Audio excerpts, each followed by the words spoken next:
মানুষ সবসময় তার প্রিয় মানুষের জন্য সময় বরাদ্দ রাখে। যে তার প্রিয় নয় তার জন্য কখনোই সময় বরাদ্দ রাখে না। কারণ সময় শুধুমাত্র ঘড়ির কাঁটা নয়, সময় হচ্ছে অনুভূতির মাপকাঠি।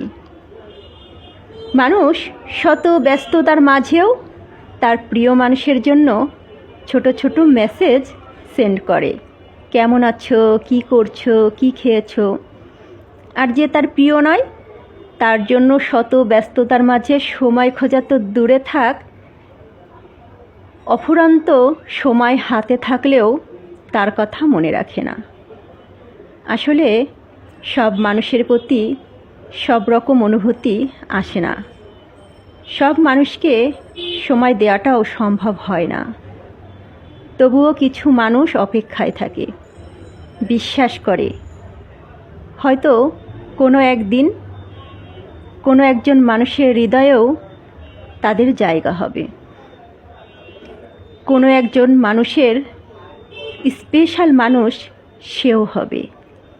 কোনো একজন মানুষ তার ব্যস্ততার সময়েও তাকে মেসেজ করবে। এই বিশ্বাস নিয়েই মানুষ বেঁচে থাকে।